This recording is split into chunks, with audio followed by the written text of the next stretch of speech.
Dobrý deň, prajem. Moje meno je Matúš Pošvanc, som riaditeľ nadácie Eva Hayeka a vedľa mňa stojí Tomáš Krištofori, doktorant Erasmus University Rotterdam a píšem dizertáciu o Hayekovi. K 120. výročiu narodenia Friedricha Augusta Hayeka sme pripravili dokumentárny film s názvom Hayek a kontext Rakúskej ekonomickej školy.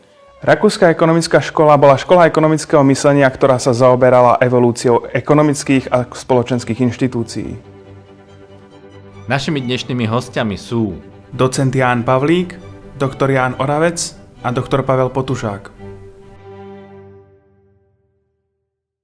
Rakúska ekonomická škola pre mňa bola otvorená práve prostredníctvom Hayeka, aj keď pravda je, že ja som potom od Hayeka odišiel a začal som sa viacej venovať iným predstaviteľom, ako je Mises, Rothbard, samozrejme ich pokračovateľom, ako je Hans Hermann Hoppe alebo Jörg Hülsmann. Faktom však je, že sa veľmi intenzívne ja vraciam práve k Hayekovi, pretože pre mňa je to skutočne vedec par excellence, ktorý je o mnoho otvorenejší ako keby iná časť Rakúskej ekonomickej školy. Ako si na tom ty, Tomáš? Ja som začal s Ludwigom von Misesom hneď na začiatku štúdia. Problém však pre mňa bol u Misesa ten, že síce bol veľmi logický a zrozumiteľný, na druhú stranu však mi prišiel kultúrne necitlivý, čo mi vadilo, pretože kultúra ma vždy zaujímala. Dostal som sa k ekonomii skrze Michaela Novaka, teológa a filozofa. A tu mi Hayek prišiel oveľa zrozumiteľnejší a prístupnejší. Čiže dá sa povedať, že Hayek je skutočne inšpiratívnym vedcom. Čo už na to naši hostia? Pán Pavlík, keď sa povie meno Friedrich August Hayek, čo vás ako prvé napadne? No, použijem slovné spojenie človek proti skaze. To použil Alexander Matuška v súvislosti s Karlom Čapkom. No a na Hayeka to sedí tak, že v tom roku 1947, keď zúrilo vo svete znárodňovanie, keď celý svet šiel doľava, aj podľa vyjadrenia našich prezidentov československých, keď Attlee vystriedal Churchilla, keď zdanlivo zvíťazil Keynes, no tak Hayek zakladá v tom roku 1947 Mont Pelerin Society, čiže společnosť Mont Pelerin, kde sa měli združit tedy myslitelé, kteří se proti tomu trendu chtěli co nejrozhodněji a teoreticky nejfundovaněji postavit. Takže tímto způsobem chtěli tu hrozící zkázu zastavit.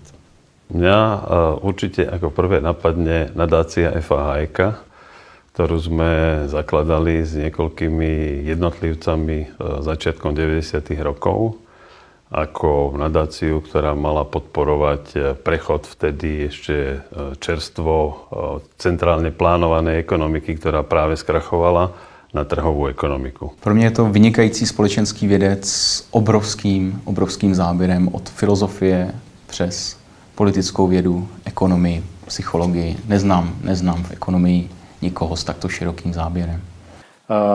Rakúska škola ekonomie sa často nazýva práve tou ekonomickou školou, ale mnohí ju spájajú teda práve s nejakou ideológiou libertarianizmu alebo liberalizmu, klasického liberalizmu. Je tam nejaký rozdiel? Rozhodne tam rozdiel je. Rozdielom je predovšetkým to, že prvou motiváciou celej rakúskej školy je poznať spoločnosť, skúmať, akým spôsobom funguje. A ak boli rakúski ekonómovia kedykoľvek trošku aktívnejší, bolo to preto, že sa snažili práve na základe týchto svojich vedeckých poznatkov pomôcť tej realite dokonvergovať do slobodnej spoločnosti. Čiže preto je možné v princípe tú rakúsku školu spájať práve s tou ideológiou slobody, ale nedá sa povedať, že je to ideológia ako taká, nie? Určite nie. Určite to nie je ideológia. Pán Pavlík, bol Hayek ideológom alebo vedcom? Hayek primárne a prvoplánově je vědcem, který velmi přísně aplikuje Weberovskou zásadu hodnotové neutrality. No ale co se týče ideologie, je nutné delší vysvětlení, protože toto slovo má řadu různých významů. Známe například význam, který pochází od Václava Havla, ideologie jako konzistentní a systematizovaná lež. Dále známe i poperovské útoky proti ideologičnosti a třeba lékem na to má být kritický racionalismus, ale Hayek tam zajímá zcela specifické postavení. On ideologii obhajuje, ukazuje, že ti, kdož vystupovali proti ideologii, například Napoleon, tak měli diktátorské aspirace nebo i diktátorskou praxi, no a pak ukazuje Marxe, který byl diktátorem in spe a který samozřejmě považoval ideologii pouze za falešné vědomí. No ale Hayek ideologii přímo včleňuje do liberalismu jako něco vysloveně pozitivního. No a jaký má k tomu důvod? Ten důvod je ten, že vědecké poznání, které se zaměřuje na odhalování kauzálních vztahů, není z toho v žádném případě uchopit fenomén svobody. Svoboda je něco, co právě se vymyká kauzalitě. Samozřejmě má to od Kanta, no a právě proto rezervuje pro liberální ideologii ono téma svobody.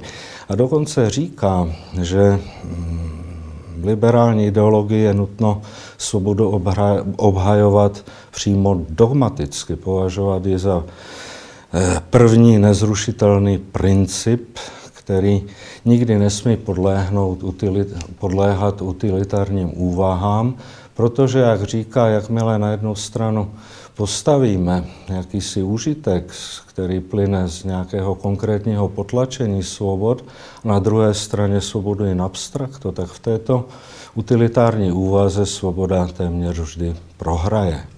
Právě protože je svobodou, neboť její účinky jsou předem jsou nepředvídatelné a právě proto není včlenitelná do něch utilitárních úvah. Takže ještě stojí za to srovnat Hayekovu koncepci ideologie s koncepcí Misesovou. Podle Misese je tomu tak, že co se týče obsahu, liberální věda a liberální ideologie jsou jedno a to též.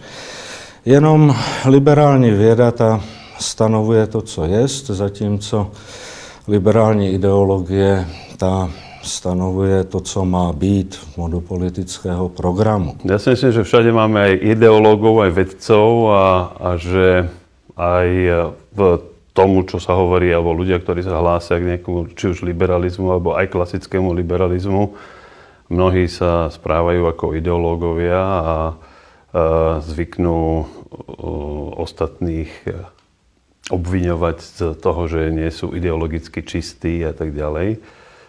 Mne sa zdá, že teda Hayek je z tohto hľadiska určite viac vedcom než ideológom a aj preto mi je Hayek vlastne sympatický, že na rozdiel od iných jednak teda rozmýšľal nad usporiadaním spoločnosti takým, aby bolo čo najviac kompatibilné s princípom slobody, asi najkomplexnejšie zo všetkých tých autorov. A asi aj možno z toho prísne vedeckého hľadiska bol možno jednotka zo všetkých tých autorov, ktorých poznáme ako liberálnych autorov. Osobná sloboda jednotlivca a ochrana vlastníckých práv sú dve prepojené nádoby a sú ústrednými témami rakúskej školy. Ako ich vysvetľuje Hayek? Ako k nim pristupuje, k týmto spoločenským inštitútom a čím sa líši od iných autorov rakúskej školy? No, je třeba vědět, že ta koncepce svobody v rakouské škole není nějakou koncepci metafyzicko-ontologickou. Oni se snaží prostě tu svobodu převést do, dá se říci, operacionálních termínů. Takže ta svoboda tam vystupuje jako absence od vnějšího nátlaku, aniž by se zkoumaly ty podmínky, za nichž je ona možná, nějaké fundamentálně ontologické, heideggerovské, sartrovské, to tam naštěstí není. Takže to je jeden významný rys jejich chápání svobody. No a u Hayeka je specifické, právě to, že svobodu svazuje tedy zcela neoddělitelným poutem jednak se zákonem, tedy v duchu Kanta. Svoboda je to též co zákon. A na druhé straně zdůrazňuje roli tedy svobodného myšlení ve vytváření nových objevů, ve vytváření nových konceptů, nových vizí. Právě nepředpověditelnost toho, co se pak ukáže jako objev, jo, znamená, že se musí objevování nechat na svobodě myšlení jednotlivců. Takže a pro Hayeka neexistuje kapitalismus právě bez možnosti svobodného objevování, jo, bez nalézání nových řešení, které je možné pouze za podmínky svobody.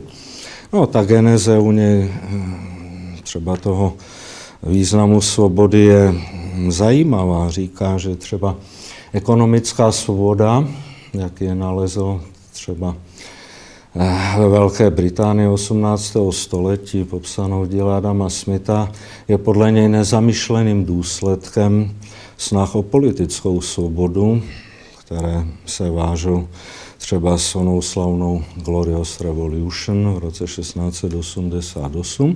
No ale pak samozřejmě se to dialekticky obrací, ta ekonomická svoboda se stává základem svobody osobní, svobody politické, no a k tomu přistupuje ona svoboda myslet a objevovat, která jenom v rámci tedy kapitalismu, v rámci ekonomické svobody získá svoji přímo dějinotvornou roli.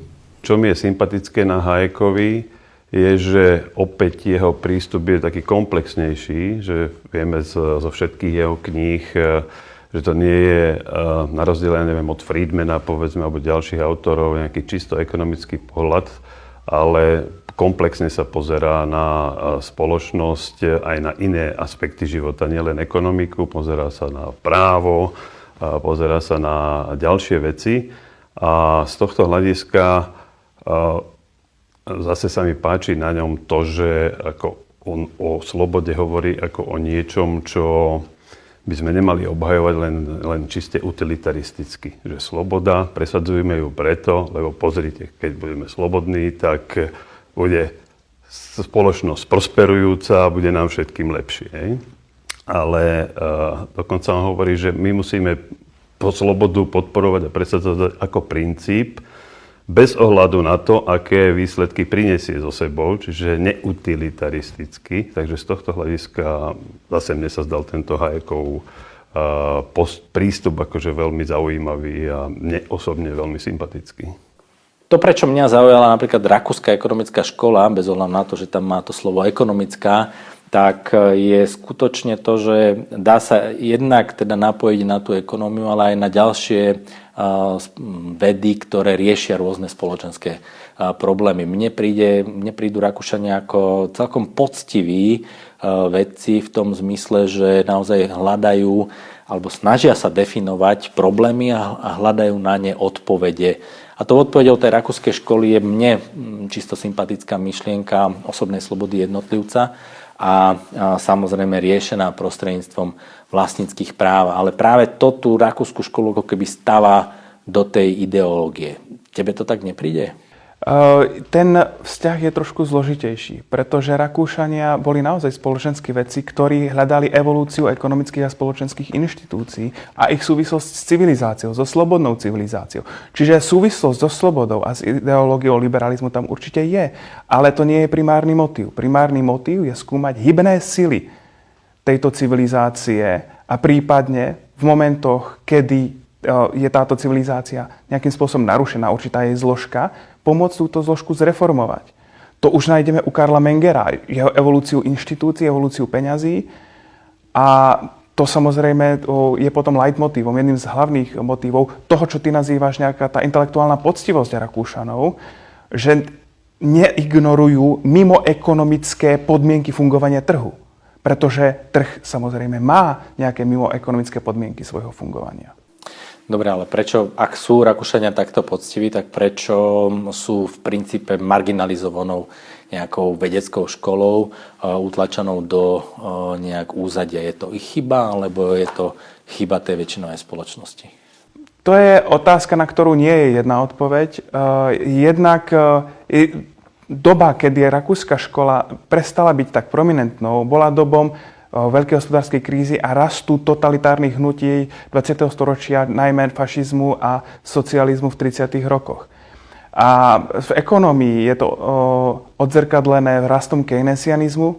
V tú chvíľu tá posadnutosť sveta tými totalitárnymi a konštruktivistickými ideológiami zaslepila aj spoločenských vedcov, ekonómov, predtým hľadať tie mimoekonomické podmienky fungovania ekonomiky. A to je práve okamih, kedy Hayek sa otáča z čistej ekonómie na spoločenské vedy koncom 30. rokov. Potom píše Cestu do otroctva, veľmi populárnu knihu. A už v týchto akoby spoločenských vedách, ale s ekonomickým základom zostáva. To ale neznamená, že on opustil ekonómiu. Dá sa povedať, že ekonómia opustila Hayeka, alebo ekonómia, dokonca dá sa to povedať aj tak, že ekonómia zradila samu seba. Pretože v dobách Adama Smitha, zakladateľa ekonomie ako vedy, bola ekonomia súčasťou morálnych vied, kedy považovala za samozrejmé skúmanie mimo ekonomických podmienok fungovania trhu. Mne príde nejaké štúdium rakúskej školy akože skutočne zaujímavé už len z toho hľadiska, že keď sa do nej zahlbíte a keď sa nevenujete len ekonomii, ale aj iným problémom, tak skutočne tam narážame na iné filozofie. Môžeme sa baviť o či už Hegelovi, Aristotelovi, Svetom Tomášom Akvinskému alebo Platónovi. Môžeme sa baviť o ekonómoch, rôznych nositeľoch Nobelovej ceny, o behaviorálnej ekonomii, môžeme sa baviť o spoločenských vedách, o politológii, môžeme sa baviť o tom, že aký vplyv má na nás politika, aký má naopak vplyv, aké majú vplyv trhové mechanizmy, aký vplyv má na náboženstvo.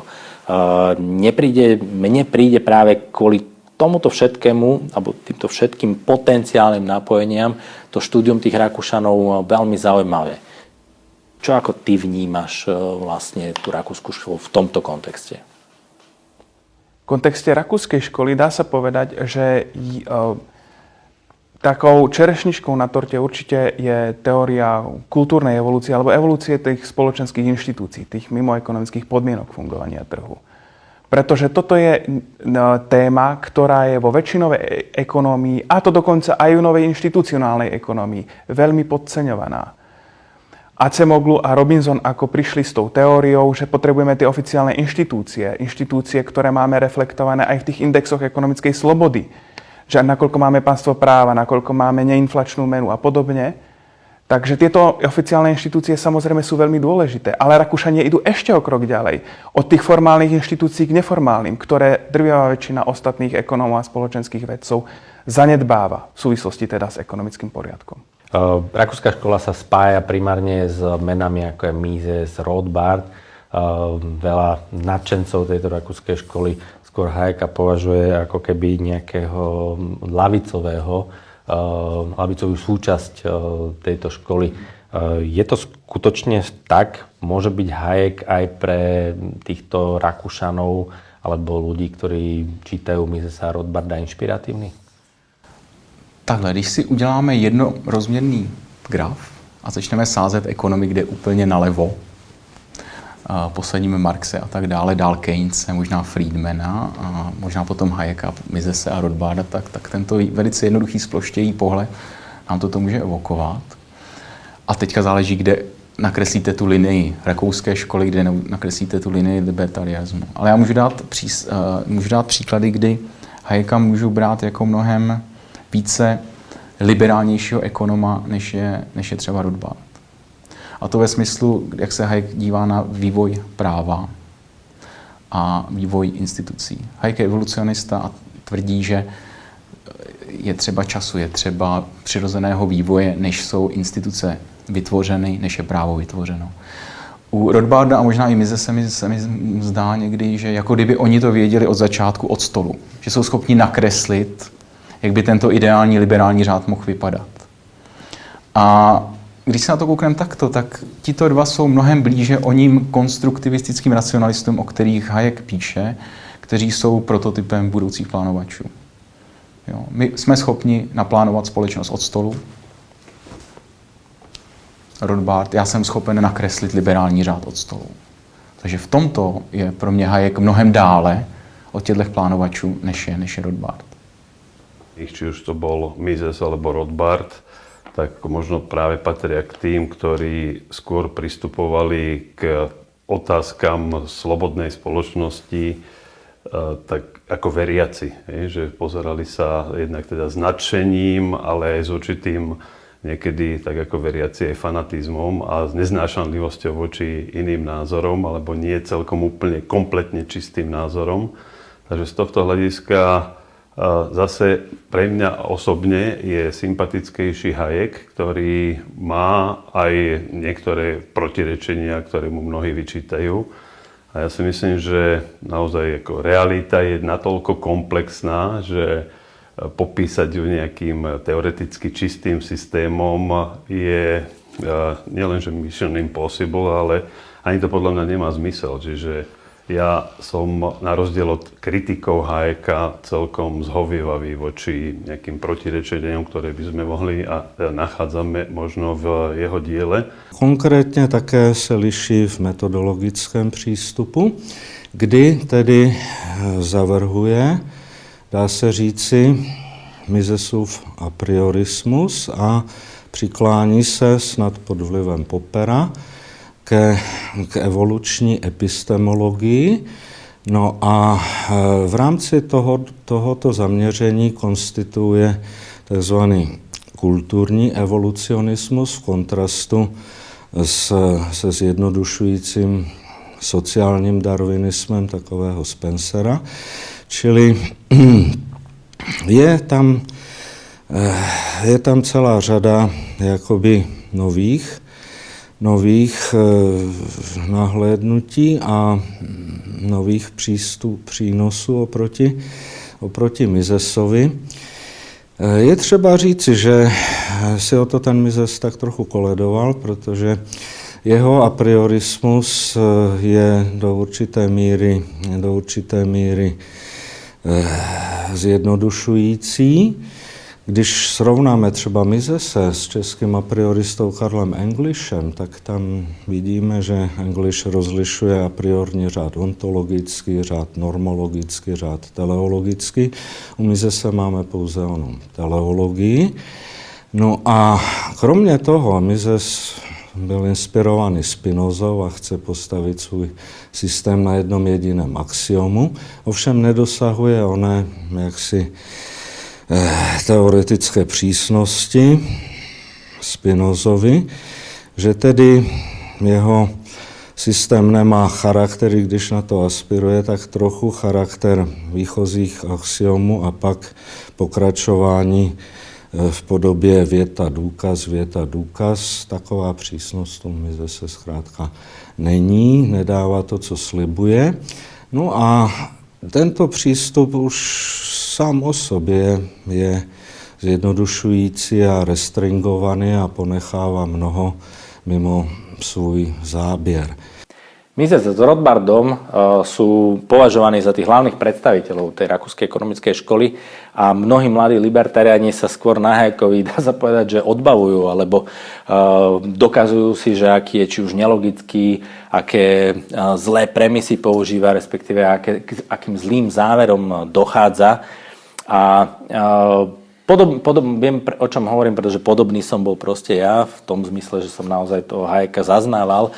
Na konci dňa však pre mňa Mises s Rothbardom sú hrozostrašne uzavretí. Ten Hayek je o mnoho viacej otvorenejší ako vedec a dá sa o mnoho viacej rozvíjať, dá sa napájať na viaceré ekonomické, ale aj spoločenské problémy a tieto problémy sa práve Hayekom dajú veľmi dobre vysvetľovať.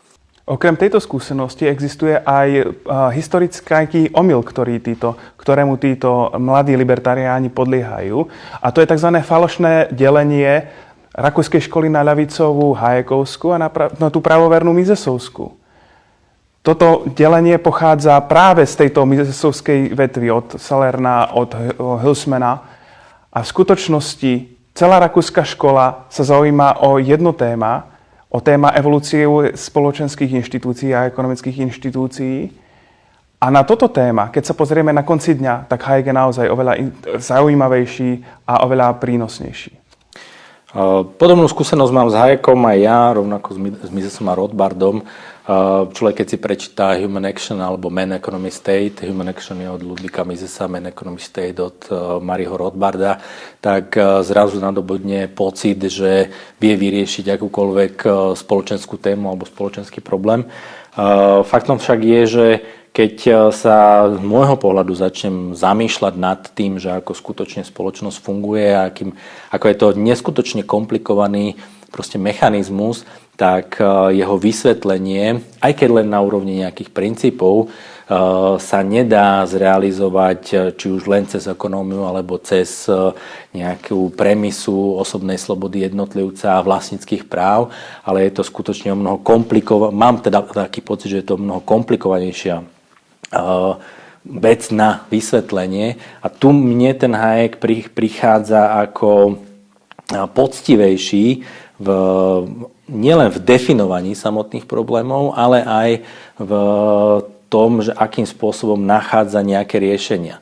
A čo je pre mňa úplne zásadné, je to, že Hayek neprichádza s definitívnymi riešeniami a necháva proste to objavovanie aj pre tie ďalšie generácie vedcov. A tak to asi má byť, teraz ja si myslím, že tak to má byť. A to z toho dôvodu, že neexistuje myseľ, ktorá by vedela uchopiť tú problematiku spoločenskú vo svojej maxime alebo vo svojej úplnej podstate. Čím to však je, že mnoho hlavne mladých ľudí je skôr nadšených pri čítaní diel Misesa a Rothbarda a ten Hayek je pre nich nejaký taký ťažkopádny alebo náročný. Je to práve tou multidisciplinaritou alebo tým, že tí druhí vedci majú skôr ten systém uzavretý? Existuje takový termín homo unius libri, člověk jedné knížky, najít veškerou moudrost v jedné jediné knize. No a ten Mises tak trochu v tom svém lidském jednání právě tohleto slibuje, jo, vyčerpávající moudrost, která se jednoduše absorbuje přečtením té knížky. Hayek je provokativní, otvírá ty nové průhledy do sféry tedy etiky, do sféry teorie práva, konec konců i do oblasti psychologie a ve svém řádu smyslovosti sensory order dokonce jedním z objevitelů teorie neuronových sítí. Takže je toho moc a Hayek samozřejmě se i vyvíjel, jo? Jeho předchozí názory jsou částečně revidovány, jo?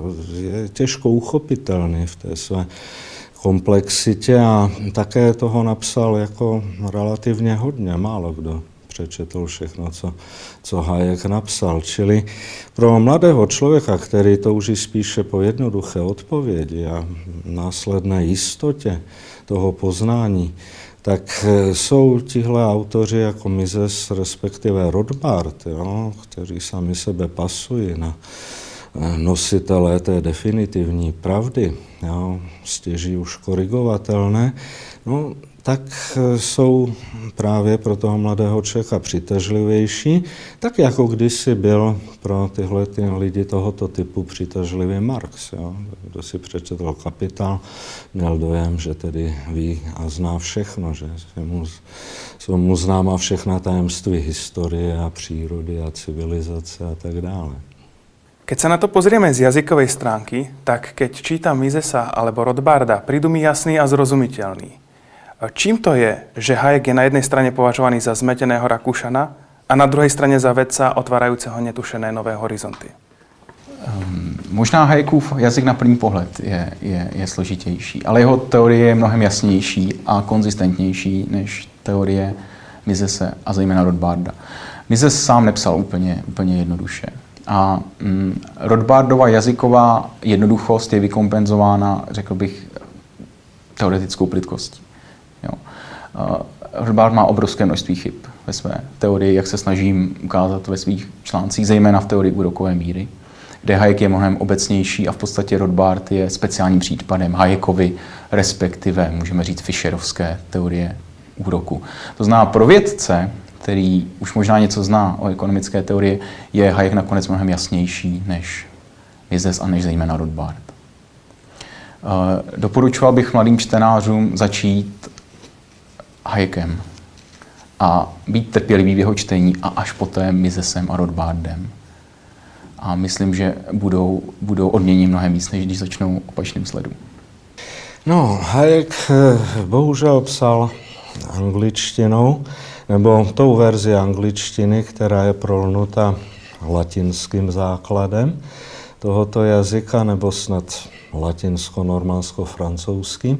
Čili pro ně je typicky takzvaný convoluted style, což asi není třeba překládat. Jo. Styl tedy konvoluce, zavinutý, používá větné periody a další prostředky klasického vyjadřování.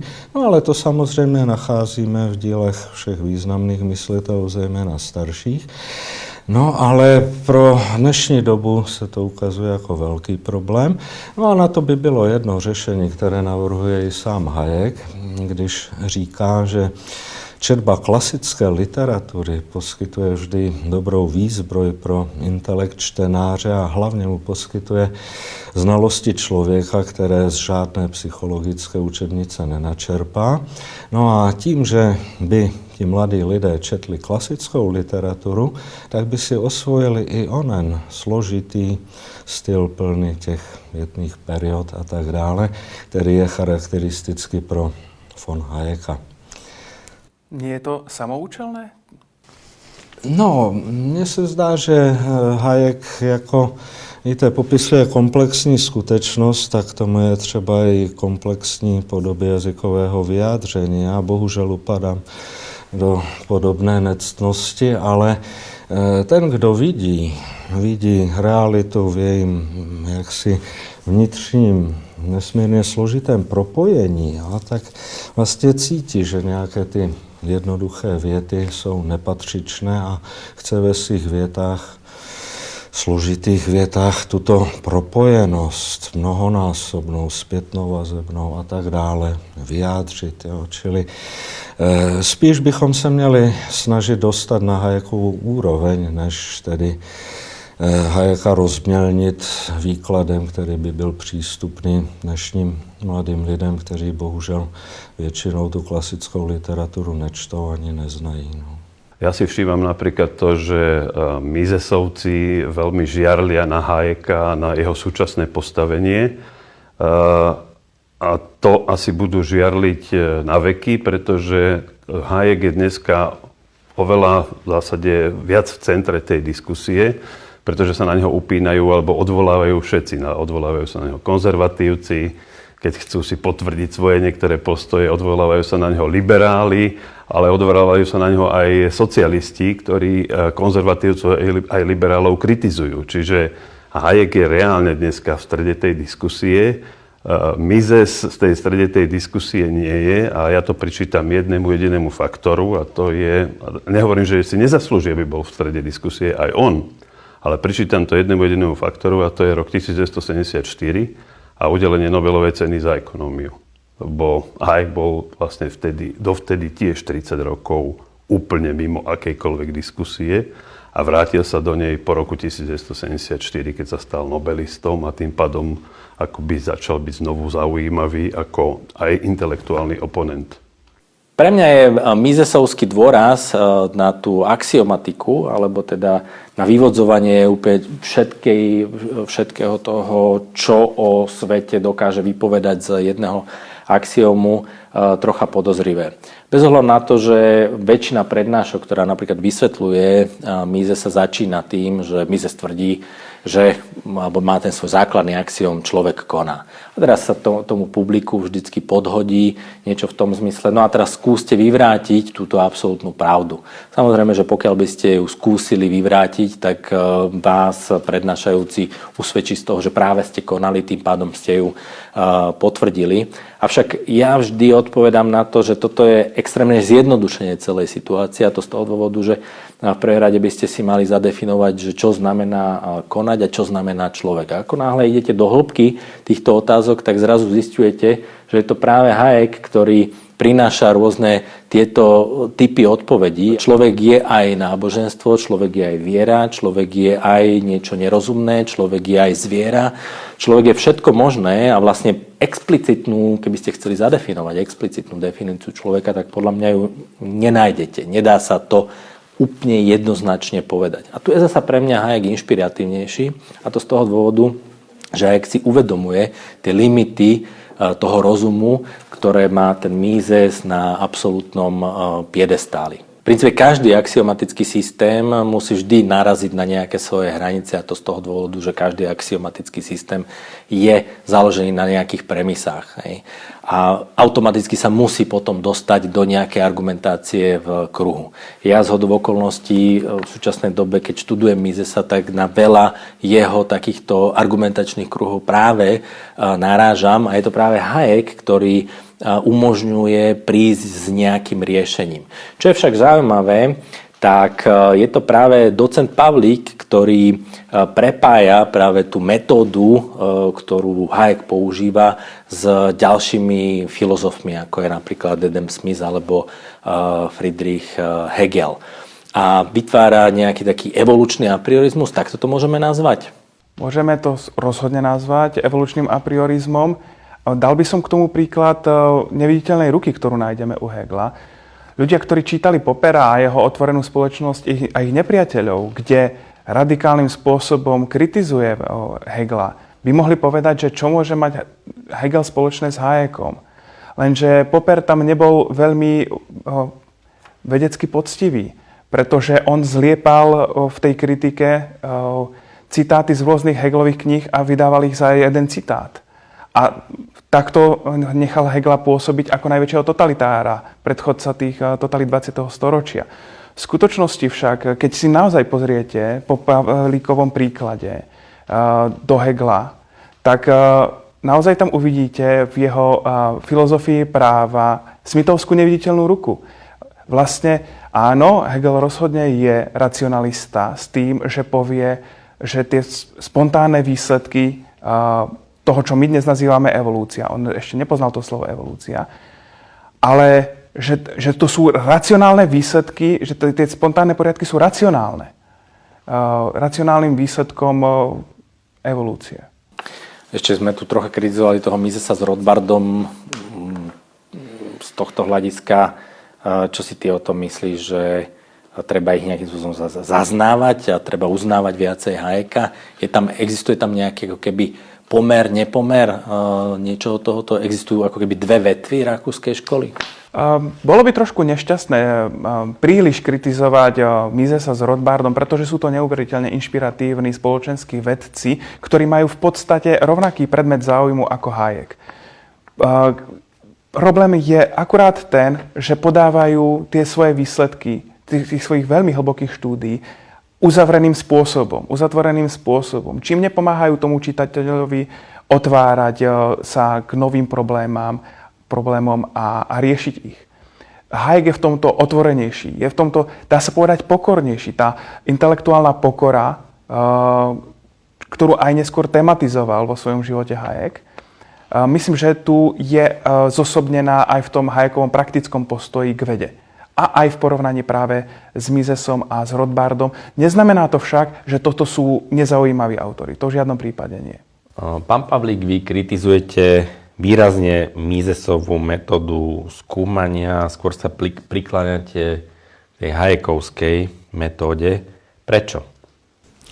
No, Mises pôvodne vyšiel tedy z Kanta, konkrétne z Kantova a historického transcendentalizmu, ktorý samozrejme u Kanta znamená, že on je a priori funkcia ľudskej mysli nezávisí na prostoru a čase, naopak ten prostor a čas ústavují. Je to na tom Misesovi cítiť do určité míry. No a to se stěží akceptuje. dnes, jo, čili to, že Hayek se přiklonil evolucionismu a konkrétně k nereduktivnímu, čili kulturnímu evolucionismu, tak samozřejmě umožňuje včlenit dokonce ten a priorismus do kontextu evolucionismu. Hayek ovšem se bohužel obával dát najevo jisté a prioristické rysy svého uvažování. Nejbliž je tam, kde v kontrarevoluci vědy říká, že člověk je to, co všichni znají. To cituje Demokrita. Tam se blíží k apriorismu, pak v Sensory Order také, ale explicitně to nedal najevo. No, ale přimlouvá se za evoluční epistemologii, no a z toho bychom už vykonstruovali takový můstek, že můstek k evolučnímu apriorismu, že tyto apriorní funkce naší mysli vznikly v procesu evoluce a mají ten charakter, že reflektují reálně existující řád prostoru a času a kauzality, jak existuje v reálném světě. To je takzvaný reflexionistický apriorismus, kdežto Kant byl impozicionistický apriorismus, kde ty apriorní formy formují zcela beztvarnou smyslovou materii. No, takže tento evoluční apriorismus by byl takovou syntézou tedy Misese a Hayeka. Pozdní Mises tak v několika větách připustil, že by, když už mu nedají pokoj s tím Kantem, takže by přijal, že jeho apriorismus bude tím evolučním, že ale nějak to nerozvedl. Jo? Takže tady je pole pro ty, co chtějí následovat tyto myslitele a spíš nedostatečnost Misesova apriorismu na jedné straně a jaksi absence explicitního apriorismu Hayeka.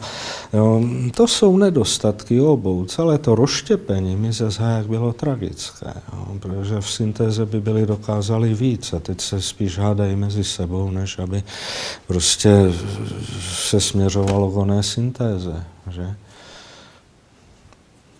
Pán Pavlík, vy syntetizujete Hayekovú teóriu samoorganizácie ľudskej mysle s hegelovským spontánnym vznikom sebauvedomenia človeka. Ako ste prišli na túto syntézu Hayeka, jedného z najväčších antiracionalistov v dejinách filozofie, s Hegelom, najväčším racionalistom vôbec? No, tohle by zabralo hodně času. Oni mají společné předky, konkrétně Adama Smitha, Jean-Baptistu Vicka, Leibnize, kteří už předznamenávali teorii spontánního řádu. No, Hayek je tak vulgárně chápan jako racionalista, když se zeptáme, co je ten, tedy Hegel je brán jako racionalista. Když se zeptáme, co je ten Hegelův rozum, Vernunft, tak tento rozum znamená účelné uspořádání například živého organismu, tržního řádu, politického řádu, čili víceméně to, co Hayek označuje jako spontánní řád.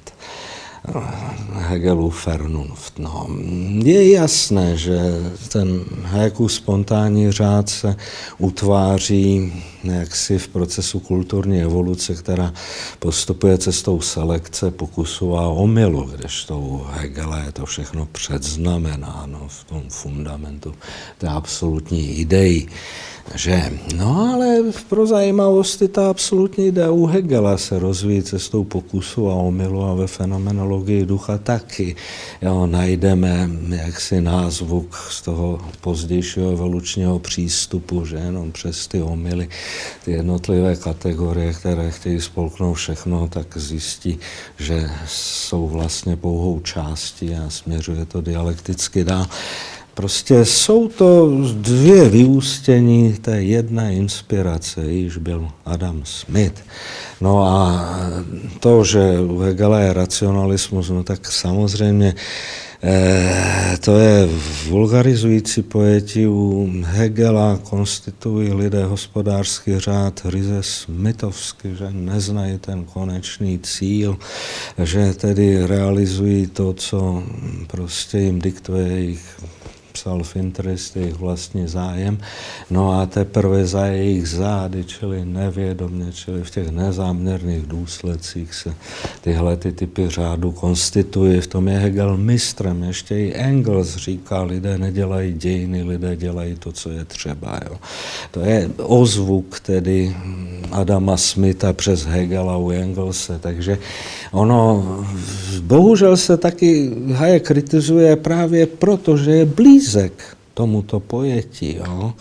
Že nad tím individuálním lidským rozumem existuje nějaký ten spontánní řád, jo, který jeví kdysi rozumného, účelného uspořádání, ale nebyl vytvořen lidským rozumem, že je to blízké Hegelovi. Jo? To Hayeka někteří zrovna za to napadají. Jo? Takže já to nechci slít dohromady, spíš ukázat, že ten Hayek vyrůstá z té mohutné, silné tradice evropského filozofování. Jo?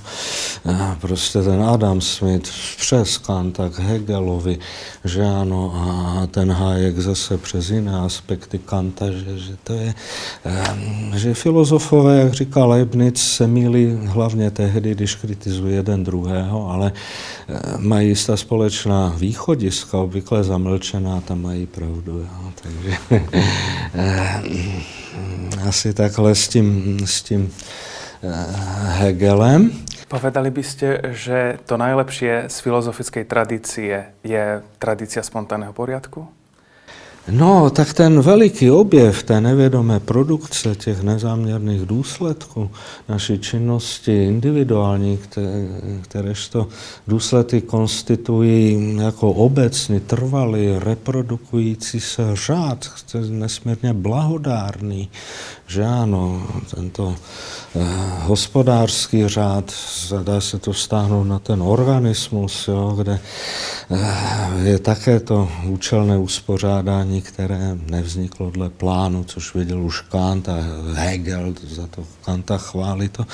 Prostě všechno ta jediná souvislost. No, ano, dá se souhlasit. Hayek tedy říká, že tedy společenské vědy začínají právě objevem těch nezáměrných důsledků lidského účelového jednání. Teprve tam začíná společenská věda, na rozdíl od nějaké psychologie. Jo, že ten samopohyb těch nezáměrných důsledků naší činnosti tvoří tu druhou přírodu, novou sféru, kterou prostě musíme studovat. A teď co s ní? Jo, máme to friedmanovsky popisovat těmi rovnicemi a snažit se predikovat.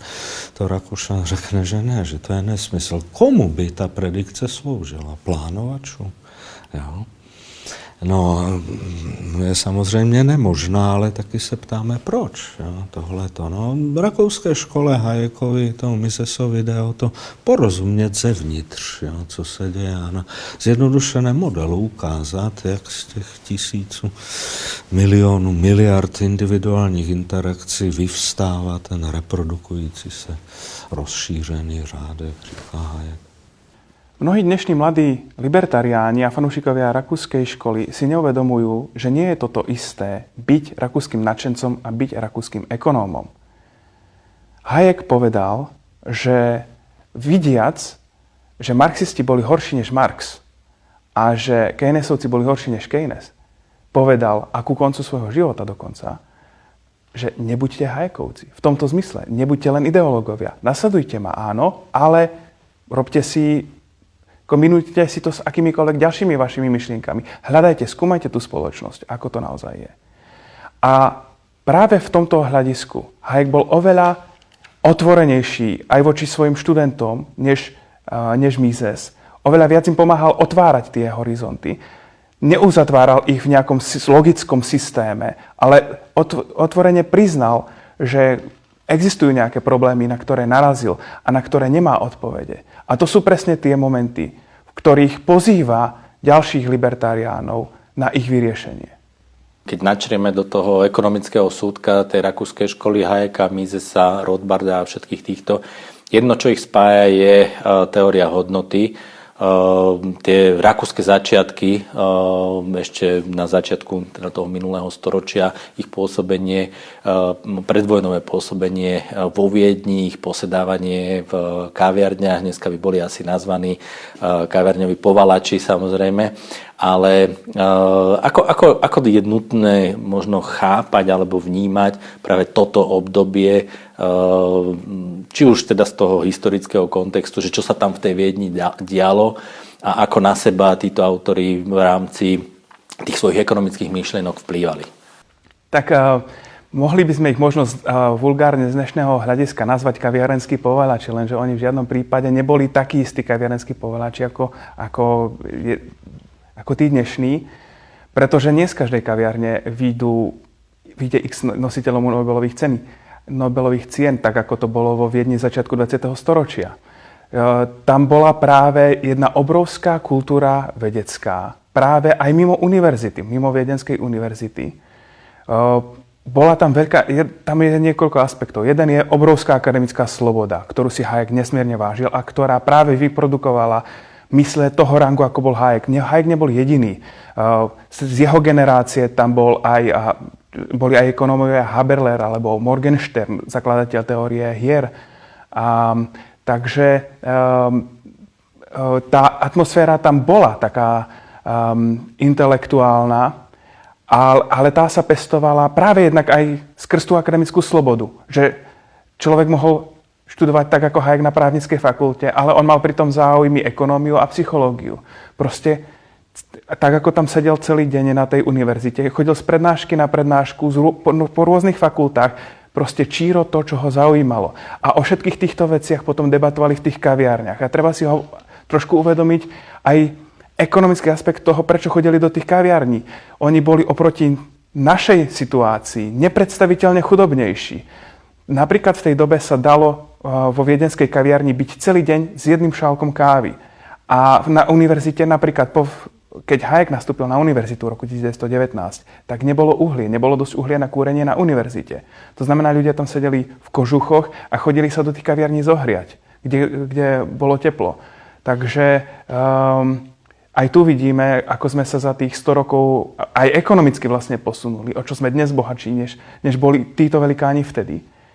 Ale nebolo to len taká hociaká kaviarenská kultúra. Oni sa stretávali aj v nejakých krúžkoch takzvané. Treba si uvedomiť, že tá Viedeň bola semenišťom skoro všetkých vied v tom 20. storočí. Ekonomist pred niekoľkými mesiacmi vydal článok, kde povedal, že Viedeň bola mestom 20. storočia. Že tam na tom začiatku 20. storočia boli mysle všetkých politických orientácií, všetkých možných vied. A boli to špičkové mysle vo svojich vedách v 20. storočí. A takto tam máme tie krúžky. Jednak Misesov krúžok, Misesov privát seminár. Hayek si spravil vlastný so svojimi rovesníkmi, s Morgensternom, Haberlerom a mnohými, ktorí neboli ekonómovia. Napríklad Erikom Fegelinom, konzervatívcom. Tak oni mali vlastný krúžok Geistkreis. Potom tam bol viedenský pozitivizmus, odkiaľ vyšiel aj Popper a odkiaľ vyšla vôbec analytická filozofia 20. storočia. Boli tam fyzici, napríklad Schrödinger, proste jeden z najdôležitejších fyzikov 20. storočia. Mnohí poznajú možno tú Schrödingerovú mačku, ktorá je živá a zároveň je mŕtvá. A nedá sa to povedať, v ktorom stave naozaj je. Je tam samozrejme Freud a jeho krúžok psychologický. A všetky tieto krúžky, ktoré sú do istej miery výlučné, ale do istej miery aj priepustné, že boli ľudia, ktorí boli v jednom aj v druhom krúžku, že boli tam prepojenia medzi tými krúžkami. A proste v týchto krúžkoch ľudia, ktorí boli už často po univerzite, tak stále študovali, stále bádali a práve tieto diskusie v týchto krúžkoch ich všetkých to viedli k obrovským objavom vo ich vedách a dá sa povedať v konštitutívnych objavoch pre celé 20. storočie a vlastne aj pre našu súčasnosť. Dobre, a dá sa nejakým spôsobom tá Viedeň ešte spojiť s Prahou alebo so slovenskými ekonómami alebo s pražskou nejakou intelektuálnou spotánkou? Ty si v tejto veci celkom dobrý. Ako to vidíš? Som rád, že sa to pýtaš. Samozrejme, že áno. Jednak si treba uvedomiť, že do roku 1918 nebolo žiadne, že Československo, samozrejme. Jedna vec je, že Praha bola vtedy v zásade na pol. Česká a nemecká sa to volalo. A čo sa týka univerzity, existovali Nemecká univerzita v Prahe a existovala Česká univerzita v Prahe od roku 1882. Jedným zo známych profesorov tam bol práve Masaryk, ktorý predtým študoval vo Viedni, u Brentána. Takže už keď si to len takúto vec uvedomíme, že tatíček Masaryk bol vlastne odchovaný vo Viedni a vlastne bol taká najvýznamnejšou osobnosťou tej Českej univerzity ešte pred vznikom Československa. Tak už toto musí evokovať, že tam boli obrovitánske vplyvy rakúskej školy na Prahu rozhodne, ale na celé neskôr aj československé prostredie. Jedným z linkov, treba si uvedomiť jednu vec, Hayekov učiteľ Mises, vlastne on nebol v skutočnosti učiteľ Hayek, len párkrát bol na Misesových prednáškach, ale stal sa takým mentorom a v zásade práve po škole, podobne ako u tých ostatných mladých intelektuálov tej doby, tak Misesov partner, dá sa povedať, v teórii hodnoty, v teórii užitku, bol Čech, bol František Čuhel. A toto Mises vždycky uznával, vždycky to dával najavo, takže dá sa povedať, že českí ekonomovia postupne, ako sedeli fakulta vedľa fakulty, nemecká vedľa českej. A hoci tam boli nejaké národnostné trenice, nedá sa úplne povedať, že by žiaci chodili z jednej budovy do druhej. Predsa sa však vedelo, čo sa deje v tej druhej budove. A každého to zaujímalo, najmä tých Čechov, ktorí chceli dohnať tú vedeckú úroveň tých Rakúšanov. A práve na tej nemeckej univerzite tam učil, treba si uvedomiť jednu vec. Hayekov skutočný učiteľ bol Friedrich von Wieser. A ten učil 19 rokov v Prahe takto. A učil samozrejme, na jeho prednáškach potom bol práve aj Čuhel. Ale okrem Čuhela, tam bol oveľa významnejší medzivojnový ekonom v týchto laviciach na začiatku 20. storočia. Misesov rovesník a priateľ, práve tiež veľký logik, Karel English. A tento Karel English vlastne vytvoril vlastnú školu myslenia. A stále je to veľkým otáznikom, pretože existuje veľa Čechov, ktorí by povedali, že vytvoril vlastnú školu myslenia, teleológie. Tak ako Mises má praxeológiu, tak English má teleológiu. Ale obe metódy sa týkajú ľudského konania a odvíjania ekonómie z tohto axiómu. A Mises otvorene hovoril, že English prispel k rakúskej ekonomii. To je to, čo hovorí Mises. English zase hovoril, že vymyslel som vlastnú školu myslenia. Aká je skutočná odpoveď, nie je podľa mňa dodnes povedané. To je jedna obrovská otázka, ktorú budúci ekonómovia, spoločenskí vedci a historici spoločenských vied musia zodpovedať. A zvlášť teda rozhodne z nášho prostredia. Keď to nepovieme my, Američania to nepovedia. Áno, čo sa týka Englisha, tak musím sám povedať, že je to veľmi inšpiratívny autor, ktorého sa určite oplatí čítať. Je to nejaký postkantovec, samozrejme to, čo si povedal ty, prichádza s nejakým vlastným delením toho problému, jak jesť, jak býti má, pričom to jak býti má ešte rozdeľuje teda na tie normatívne vedy a na tie teleologické vedy, čiže ekonómiu a právo. A týmto spôsobom nahliada na problém toho, akým spôsobom uchopuje tá ľudská myseľ tú realitu. To, čo sa mne na Englishovi rovnako páči, je to, že je tiež veľmi pekne napojiteľný na iných vedcov. Vzhľadom na to, že je teda postkantovec a teda z Kanta vychádza jedna obrovská tu európska tradícia vedecká, tak cez Englisha mne napríklad príde, že sa dá vysvetľovať veľmi veľa vecí aj v tej ekonomickej oblasti, aj v tej právnej oblasti. Je samozrejme otázne, že či je to teda jeho samostatná vlastná škola alebo nie, ale určite English je významnou postavou, s ktorou sa dá operovať. Rozhodne áno, ale týka sa to sprostredkovania aj Slovenska, pretože English tým, že založil školu myslenia, on ju nezaložil v Rakúsku ani v Nemecku. Samozrejme, mal tam diskutantov a on bol naozaj na ich úrovni. Ale v zásade na českých vysokých školách a československých, lebo po roku 1919 vlastne vznikla aj Univerzita Komenského tu v Bratislave. Lenže Slováci boli v podstate bez intelektuálnych špičiek. Toto si treba uvedomiť, že tu len niekoľko desiatok ľudí, doslova niekoľko desiatok Slovákov bolo vysokoškolsky vzdelaných. Kto sa tu mohol stať profesormi? Tak, aby rozumel česky alebo slovenské, alebo vedel takto prednášať. No skoro určite len Česi. A odkiaľ mali tí Česi tú náuku ekonomickú? No práve sprostredkovanie často Rakúsku. Nie len prinášali tam originálne vhľady samozrejme. Kombinovali to aj s nemeckými. Ale v zásade je to veľmi originálny príspevok. A dá sa povedať, že aj tu v Bratislave začali učiť ekonómovia blízky Englišovi. Napríklad Antonín Baš, s ktorým Hayek vymieniali recenzie svojich kníh a s Misesom počas druhej svetovej vojny. Cestu do nevoľníctva recenzoval pre American Economics Review. Takže sú to zaujímaví ľudia, dá sa povedať, aj z medzinárodného hľadiska. A pochopiteľne zišiel tu prvý taký slovenský významný ekonóm. Je práve sprostredkovanie, má takto korene rakúske. Určite Imrich Karvaš, ktorý potom financoval povstanie ako guvernér potom Slovenskej národnej banky. A zachoval sa veľmi hrdinne aj v nemeckých koncentračných táboroch a potom aj za socializmu. A bol to naozaj žiak tejto Englišovej teleológie. Pričom treba ale práve povedať, že tá teleológia bola práve zasadená do tých filozofických a metodologických debát svojej doby, kedy Max Weber a novokantovci bádenskí znovu otvorili tú obrovskú kantovskú tradíciu a vyhodili do povetria všetky tie logické kategórie, normatívne, pozitívne, teleologické vedy. A práve práve aj English, dá sa povedať, to je taká moja skromná téza, ktorú ešte nemám dokázanú, ale Misesa a Englisha sa dá považovať za dve produktívne reakcie na túto metodologickú debatu o hodnotovú neutralitu v spoločenských vedách. Že Weber povedal, sú spoločenské vedy, sú normatívne vedy, sú pozitívne vedy a Mises povedal, a sú tu praxeologické vedy a English povedal, sú tu teleologické vedy. Uvidíme.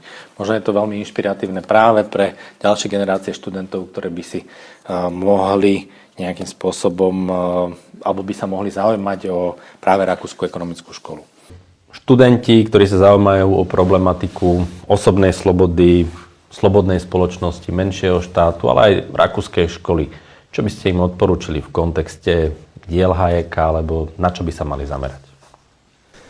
No, právě to dílo, které jsem zmínil, Individualismus a ekonomický řád, které, tuším, není ještě přeloženo, ale ať to studuji v angličtině.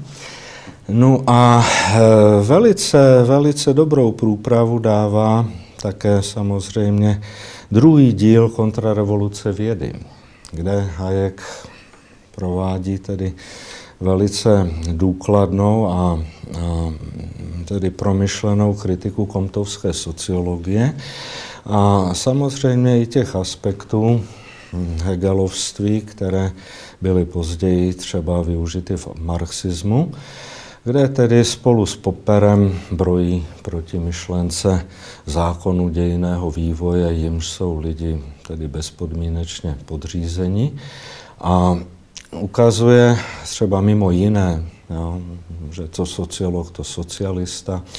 A je to psáno relativně tedy srozumitelně, ten druhý díl. Nejdřív si přečíst onen druhý díl a pak až ten první díl Kontrarevoluce vědy, který je teoreticky náročnější. No a samozřejmě onu cestu do nevolnictví nebo cestu do otroctví, jak se to dvojím způsobem překládá.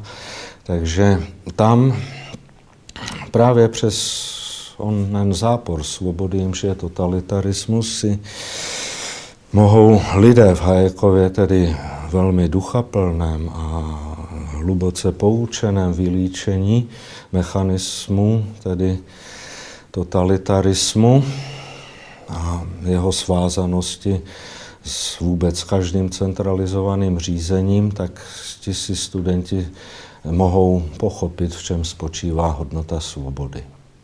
První bych doporučil Hayekův bestseller Cesta do otroctví. Poté bych doporučil Přeskočit kontrarevoluci vědy od Hayeka a přečíst si vynikající spis o politické filozofii, právo, zákonodárství a svoboda.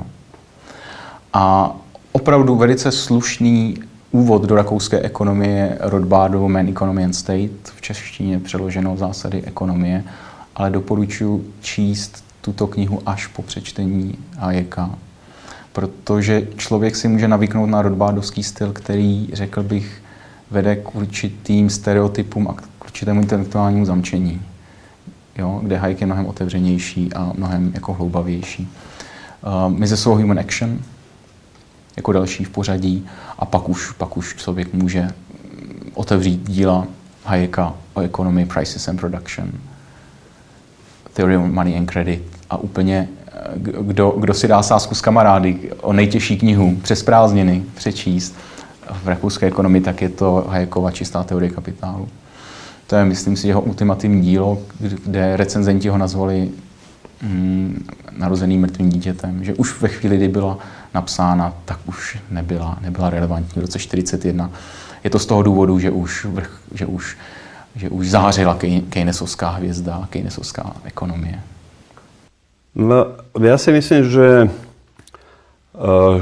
by sa mali v každom prípade zahlbiť do štúdia Hayeka a možno si prečítať aj jeho osobný príbeh, pretože dneska trošku žijeme časy, ktoré pripomínajú časy, kedy on začal výraznejšie argumentovať aj voči širšej verejnosti a vraciame sa niekedy do 40. rokov a časov, kedy napísal Cestu do otroctva.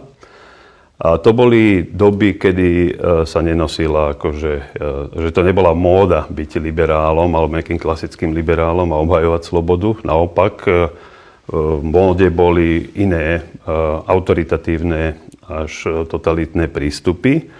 A dnes sa tá doba akoby vracia. To znamená, že dnes už som sa dožil doby, keď každý na človeka, ktorý sa hlási ku klasickému liberalizmu, sa pozerá ako na niekoho, kto musel niekde zamrznúť akože v detskom pohľade na svet, že je totálne naivný, že úplne zjednodušuje svet na nejakú jednu dimenziu. Čiže z tohto hľadiska si myslím, že tá potreba študovať Hayeka a obhajovať slobodu je rovnako naliehavá, ako bola, ja neviem, niekedy okolo konca druhej svetovej vojny. A preto by bolo fajn, keby sa čo najviac mladých ľudí touto úlohou začalo zaoberať. I did see that our present political order made it almost inevitable that governments were driven into senseless policies. Already the analysis of the road to serfdom showed to me that in a sense Schumpeter was right, that while socialism could never do what it promised, it was inevitable that it should come because the existing political institutions drove us into it. He didn't really explain it. But once you realize that a government which has power to discriminate in order to satisfy particular interests, if it's democratically organized, is forced to do this without limit because it's not really governed by the opinion of a democracy. It builds up a democracy by satisfying a sufficient number of special interests to have a majority support. This gave me a key to the reason why, even if people understood economics correctly, on the present system of government, they would be led into a very stupid economic policy.